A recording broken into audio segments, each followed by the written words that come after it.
Good morning friends, welcome to our YouTube channel Guruji study. दोस्तों, आज है 29 जुलाई 2021। तो शुरू करते हैं करंट अफेयर्स। नेल्सन मंडेला के इस कोट के साथ, जो है शिक्षा सबसे शक्तिशाली हथियार है जिसका उपयोग आप दुनिया को बदलने के लिए कर सकते हैं। तो पहला प्रश्न है, कर्नाटक के नए मुख्यमंत्री के रूप में निम्न में से किसने शपथ ली? ऑप्शंस हैं बासवराज बोम्मई, जगदीश शेट्टार, लक्ष्मण सावदी या फिर प्रहलाद जोशी। इसका उत्तर है बासवराज बोम्मई। दोस्तों, बासवराज बोम्मई कर्नाटक के नए सीएम बन गए हैं।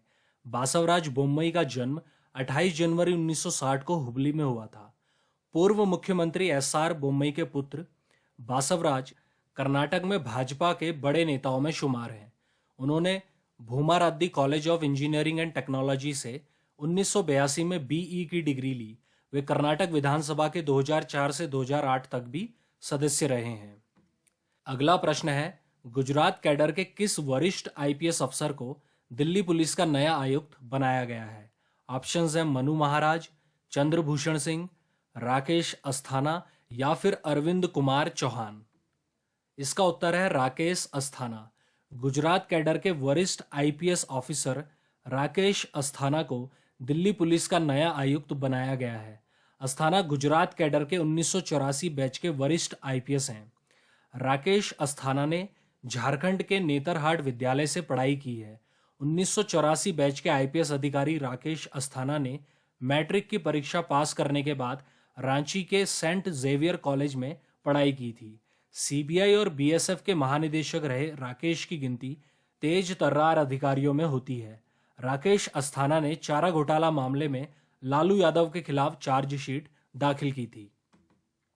अगला प्रश्न है, हाल ही में किस केंद्रीय मंत्री ने सोहरा चेरापूंजी में ग्रीन सोहरा वनीकरण अभियान लॉन्च किया? ऑप्शंस हैं अमित शाह, राजनाथ सिंह, अनुराग ठाकुर या फिर नितिन गडकरी। इसका उत्तर है अमित शाह। गृह मंत्री अमित शाह द्वारा 25 जुलाई 2021 को सोहरा चेरापूंजी में ग्रीन सोहरा वनीकरण अभियान लॉन्च किया गया। यह अभियान असम राइफल्स और मेघालय द्वारा चलाया जाएगा। वृक्षारोपण अभियान के लिए असम राइफल्स चेरापूंजी के पूरे इलाके को गोद लेगी। इस क्षेत्र की कुल भूमि क्षेत्रों का 80% और उससे अधिक लंबे समय तक पेड़ लगाने के लिए तैयार किया गया है और शेष क्षेत्रों का उपयोग नर्सरी, सजावटी पौधों और पशु चारा के लिए किया जाएगा। इको टूरिज्म से राज्य के स्थानीय लोगों को भी लाभ होगा। अगला प्रश्न है, यूनेस्को ने किस राज्य में स्थित हड़प्पा युग के महानगर धोलावीरा को विश्व धरोहर सूची में शामिल किया है? ऑप्शंस हैं बिहार, पंजाब, तमिलनाडु या फिर गुजरात। इसका उत्तर है गुजरात। यूनेस्को ने गुजरात राज्य में स्थित हड़प्पा युग के महानगर धोलावीरा को विश्व धरोहर सूची में शामिल किया है। बता दें, इस लिस्ट में शामिल होने की रेस में धोलावीरा के साथ साथ ईरान से हवारामन, जापान से जोमोन, जॉर्डन से एसॉल्ट और फ्रांस से नाइस शामिल थे। इससे पहले तेलंगाना का काकतीय रुद्रेश्वर मंदिर विश्व धरोहर में शामिल किया गया है। यूनेस्को की वर्ल्ड हेरिटेज साइट ने इसे विश्व धरोहर के तौर पर जगह दी है। यह मंदिर 800 साल पुराना है, जिसे रामप्पा मंदिर के नाम से भी जाना जाता है। अगला प्रश्न है, हाल ही में भारत के किस पूर्व महान बैडमिंटन खिलाड़ी का 88 साल की उम्र में निधन हो गया है? ऑप्शंस हैं चेतन आनंद, प्रकाश पादुकोण, श्रीकांत कादम्बी या फिर नंदू नाटेकर। इसका उत्तर है नंदू नाटेकर। भारत के पूर्व महान बैडमिंटन खिलाड़ी नंदू नाटेकर का निधन हो गया है। वे 88 साल के थे। नंदू भारत के पहले बैडमिंटन खिलाड़ी थे जिन्होंने देश के लिए अंतर्राष्ट्रीय स्तर पर पदक जीता था। यह उपलब्धि उन्होंने साल 1956 में हासिल की थी। अपने बैडमिंटन कैरियर में Nandu Natekar all England badminton championship के क्वार्टर फाइनल तक पहुंचे थे। इसके अलावा उन्होंने 6 बार नेशनल चैंपियनशिप का खिताब भी जीता था। अगला प्रश्न है, विश्व प्रकृति संरक्षण दिवस वर्ल्ड नेचर कंजर्वेशन डे निम्न में से किस दिन मनाया जाता है? ऑप्शंस हैं 10 जुलाई, 12 जुलाई, 28 जुलाई या फिर 20 अप्रैल। इसका उत्तर है 28 जुलाई। विश्व प्रकृति संरक्षण दिवस हर साल 28 जुलाई को मनाया जाता है। यह दिन प्रकृति और पर्यावरण के महत्व का प्रतीक है। धरती को बचाने में संसाधनों के संरक्षण की महत्वपूर्ण भूमिका है। उसकी प्राकृतिक सुंदरता में संतुलन प्रकृति के कई हिस्सों जैसे पानी, हवा, मिट्टी, ऊर्जा, मिनरल्स, वनस्पति, पशु पक्षियों को संरक्षित कर किया जा सकता है। विश्व प्रकृति संरक्षण दिवस मनाने का मुख्य उद्देश्य उन जानवरों और पेड़ों का संरक्षण करना है जो पृथ्वी के प्राकृतिक पर्यावरण से विलुप्त होने के कगार पर हैं। अगला प्रश्न है, हाल ही में किस राज्य सरकार ने शुद्ध पेयजल उपलब्ध करवाने के लिए ड्रिंक फ्रॉम टैप योजना को शुरू किया है? ऑप्शंस हैं ओडिशा, तमिलनाडु, मध्य प्रदेश या फिर झारखंड। इसका उत्तर है ओडिशा।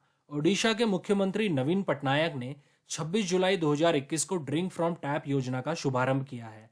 ओडिशा का जगन्नाथ धाम यानी पुरी शहर के लोगों और दुनिया भर से यहां आने वाले पर्यटकों को अब शुद्ध पेयजल के लिए परेशान नहीं होना पड़ेगा, क्योंकि अब यहां के हर नल से उच्च गुणवत्ता वाला शुद्ध पेयजल मिलेगा। यह प्रोजेक्ट सुजल मिशन के तहत शुरू किया गया है। ड्रिंक फ्रॉम टैप योजना का शुभारंभ होने के बाद पूरे शहर के हर नल से स्वच्छ जल की व्यवस्था करने वाला पुरी देश का पहला शहर बन गया है। अगला प्रश्न है, अंतर्राष्ट्रीय मुद्रा कोष ने वित्त वर्ष 2021-22 के लिए देश की जीडीपी ग्रोथ रेट को निम्न में से कितने प्रतिशत रहने का अनुमान लगाया है? ऑप्शंस है 8.5%, 9.5%, 7.5% या फिर 6.5%। इसका उत्तर है 9.5%। अंतर्राष्ट्रीय मुद्रा कोष ने वित्त वर्ष 2021-22 के लिए देश की जीडीपी ग्रोथ रेट को 9.5% रहने का अनुमान लगाया है।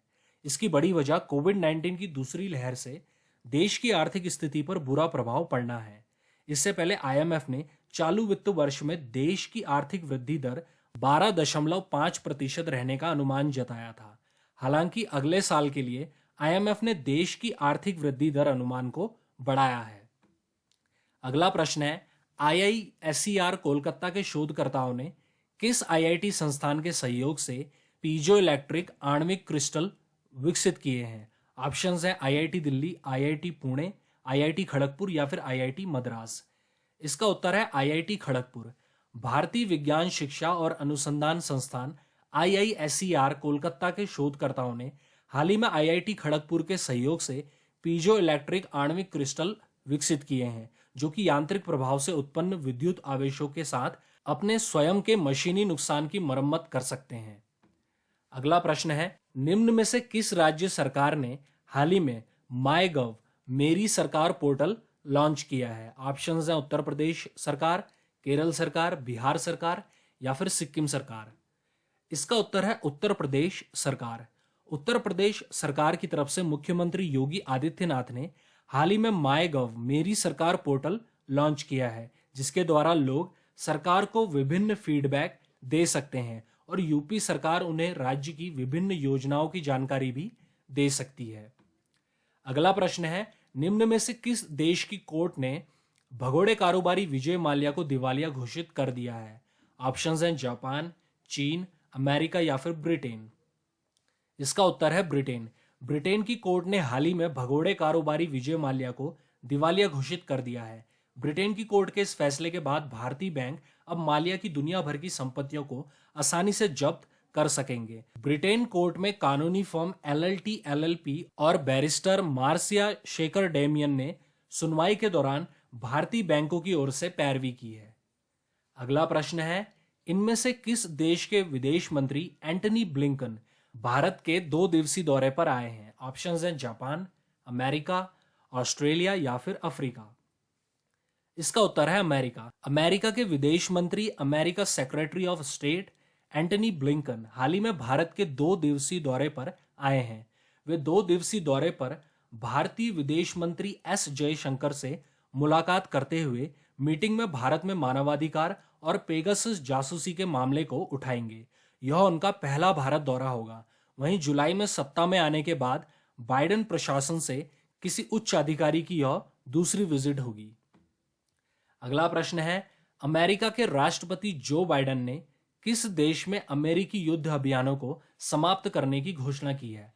ऑप्शंस हैं ईरान, चीन, इराक या फिर जापान। इसका उत्तर है इराक।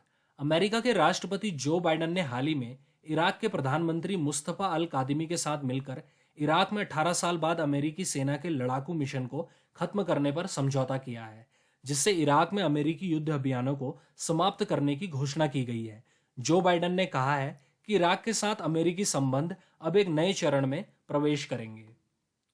तो दोस्तों, आज के लिए बस इतना ही। अगर आप ऐसे ही करंट अफेयर्स से अपडेट होना चाहते हैं तो हमारे चैनल गुरुजी स्टडी को सब्सक्राइब कीजिए। धन्यवाद।